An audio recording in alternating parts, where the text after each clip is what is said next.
Hello World, c'est user@9955, votre instructeur en sciences informatiques et technologiques. Pour cette 6e capsule de votre entraînement initial, nous allons parler de hacking. Si vous avez la moindre question, vous pouvez me trouver dans le bureau 418 lorsque je ne suis pas en opération. Le terme hacking désigne tout d'abord le fait de détourner un objet de son utilisation initiale. Aujourd'hui, il est plus spécialement utilisé pour parler de piratage, mais nous en reparlerons plus tard.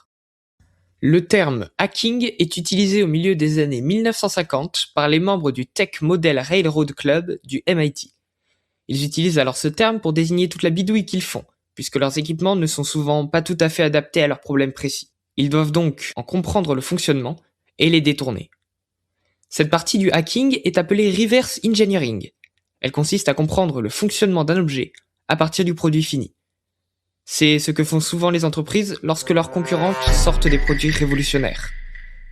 On peut aussi appliquer ça aux IA, en essayant de trouver leur prompt system, les instructions cachées de l'IA, pour les contourner et lui faire donner des informations interdites.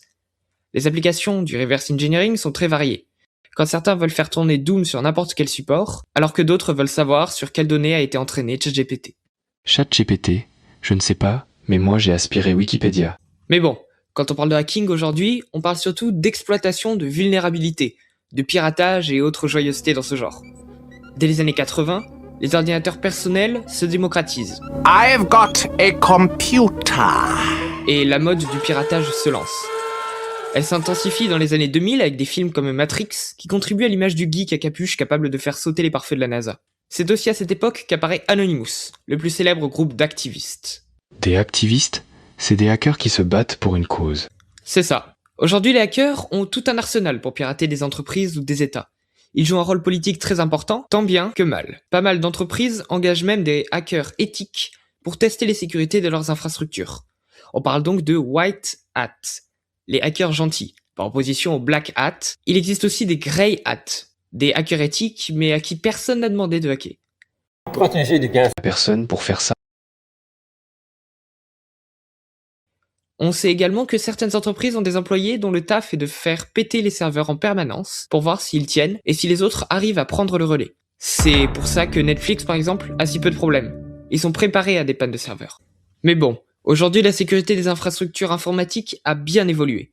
Une technique très connue pour accéder au compte de quelqu'un il y a quelques années, c'était l'injection SQL. Ça consistait à mettre dans le champ des mots de passe une ligne de code qui disait globalement au serveur que le mot de passe était valide.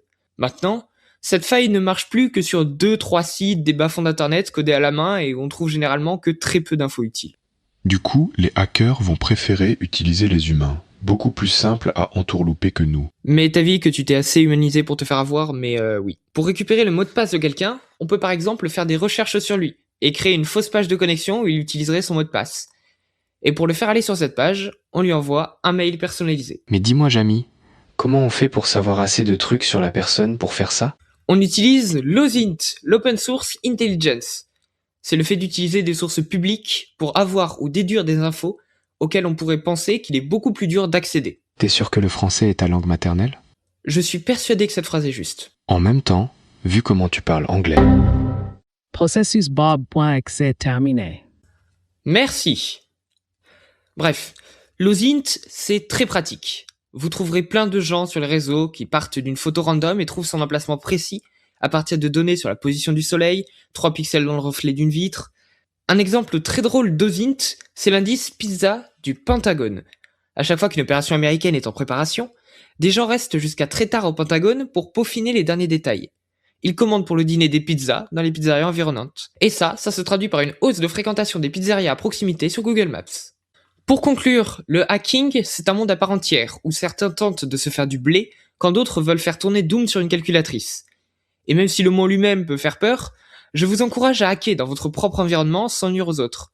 Ça permet de développer ses compétences en informatique et de comprendre le fonctionnement des objets autour de nous. Pour ce qui est des attaques type Xana,